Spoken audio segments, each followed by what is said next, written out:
സനാതന ധർമ്മ വിവാദത്തിൽ ആർഎസ്എസ് നിലപാട് ആവർത്തിച്ച് പ്രതിപക്ഷ നേതാവ് വി.ഡി. സതീശൻ.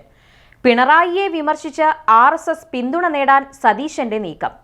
സതീശനെ തള്ളി കെ സുധാകരനും രമേശ് ചെന്നിത്തലയും. വി.ഡി. സതീശനെതിരെ കോൺഗ്രസ് പ്രവർത്തകരിലും പ്രതിഷേധം.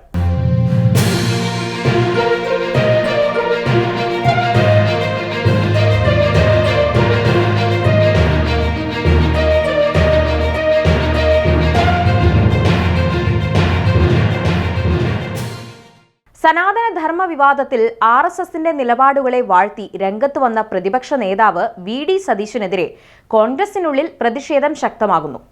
കെ.പി.സി.സി. അധ്യക്ഷൻ കെ സുധാകരനും മുതിർന്ന നേതാവ് രമേശ് ചെന്നിത്തലയും സതീശന്റെ വാദങ്ങൾക്കെതിരെ പരസ്യമായി രംഗത്ത് വന്നിരിക്കുകയാണ്.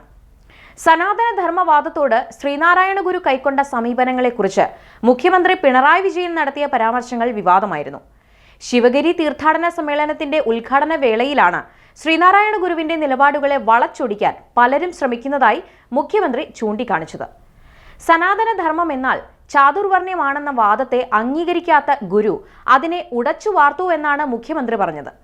ചാതുർവർണ്ണ്യത്തെയും അതിന്റെ ഭാഗമായ ജാതീയ വാഴ്ചകളെയും ശക്തമായി എതിർത്തിരുന്ന ശ്രീനാരായണ ഗുരുവിന്റെ ഉറച്ച തീരുമാനങ്ങൾ ഏറെ പ്രസക്തമാണെന്നും അത് അട്ടിമറിക്കാനാണ് ചിലർ പ്രവർത്തിക്കുന്നതെന്നുമാണ് മുഖ്യമന്ത്രി വ്യക്തമാക്കിയത്. ഇതിനെതിരെയാണ് സംഘപരിവാർ സംഘടനകളും NSS പോലെയുള്ള സാമുദായിക സംഘടനകളും രംഗത്ത് വന്നത്. ചാതുർവർണ്ണത്തിൽ അധിഷ്ഠിതമായ സനാതന ധർമ്മത്തിന്റെ വക്താവായി ഗുരുവിനെ ചിത്രീകരിച്ച് മുഖ്യമന്ത്രിയെ കടന്നാക്രമിക്കാനാണ് സംഘപരിവാർ കേന്ദ്രങ്ങൾ ശ്രമിച്ചത്. രാജ്യത്തിന്റെ സംസ്കാരം സനാതന ധർമ്മത്തിൽ അധിഷ്ഠിതമാണെന്നും അത് ഇന്ത്യയുടെ പാരമ്പര്യമാണെന്നുമാണ് RSS നേതാവ് മോഹൻ ഭാഗവത് വ്യക്തമാക്കിയത്. മോഹൻ ഭാഗവതിന്റെ വാദഗതികൾ അതേ വിധത്തിൽ ആവർത്തിച്ചുകൊണ്ടാണ് ഇപ്പോൾ വി.ഡി. സതീശൻ രംഗത്ത് വന്നിരിക്കുന്നത് എന്നതാണ് ഏറെ വിചിത്രം. ഈ വാദമുഖങ്ങളെ എതിർത്തുകൊണ്ട് മുതിർന്ന കോൺഗ്രസ് നേതാക്കൾ തന്നെ രംഗത്തെത്തിയതോടെയാണ് സനാതന ധർമ്മവാദം സംബന്ധിച്ച് കോൺഗ്രസിനുള്ളിലെ അഭിപ്രായ വ്യത്യാസങ്ങൾ ഒരിക്കൽ കൂടി മറനീക്കി പുറത്തെത്തിയത്. ഗുരുവിനെ സനാതന ധർമ്മത്തിന്റെ വക്താവായി അവതരിപ്പിക്കുന്നത് ശരിയല്ലെന്ന മുഖ്യമന്ത്രി പിണറായി വിജയന്റെ അഭിപ്രായത്തെ എതിർക്കുവാനും അതുവഴി സംഘപരിവാർ സംഘടനകളുടെ ഗുഡ് ബുക്കിൽ ഇടം പിടിക്കാനുമാണ് വി.ഡി. സതീശൻ ശ്രമിച്ചത്.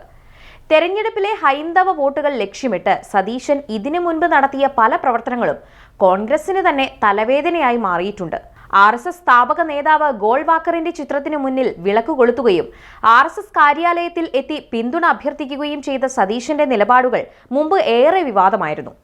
ഇപ്പോഴത്തെ സനാതന ധർമ്മ വിവാദത്തിൽ സംഘപരിവാർ ഭാഷ്യങ്ങൾ വീണ്ടും ആവർത്തിക്കുവാനാകട്ടെ സതീശന് ഒരു മടിയും ഉണ്ടായതുമില്ല. വലിയ സാമുദായിക പിൻബലത്തോടെ കോൺഗ്രസിന്റെ നേതൃനിരയിലെത്താനുള്ള കഠിനാധ്വാനമാണ് രമേശ് ചെന്നിത്തല ഇപ്പോൾ നടത്തിക്കൊണ്ടിരിക്കുന്നത്.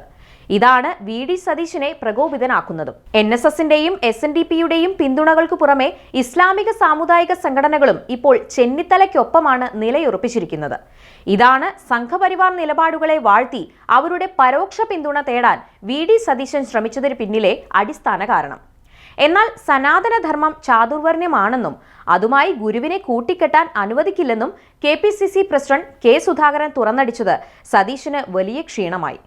പെരുന്നയിലെ മന്നം ജയന്തിയിൽ ഉദ്ഘാടന പ്രസംഗം നടത്തിയ രമേശ് ചെന്നിത്തലയും വി.ഡി. സതീശനെ പിന്തുണച്ചതേയില്ല.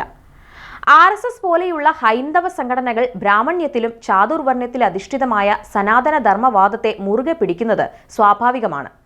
അതേസമയം കോൺഗ്രസിന്റെ പ്രഖ്യാപിത ലക്ഷ്യത്തിൽ നിന്നും അകന്ന് പ്രതിപക്ഷ നേതാവ് RSS സ്വരത്തിൽ സംസാരിക്കുന്നത് എന്തിനാണെന്ന ചോദ്യമാണ് കോൺഗ്രസ് പ്രവർത്തകർ തന്നെ ഉയർത്തുന്നത്. ഇതോടെ രമേശ് ചെന്നിത്തലയെ ഒതുക്കാൻ വി.ഡി. സതീശൻ നടത്തിയ മറ്റൊരു കരിനീക്കം കൂടിയാണ് തുടക്കത്തിൽ തന്നെ പാളിപ്പോയതെന്ന് പറയാതെ വയ്യ.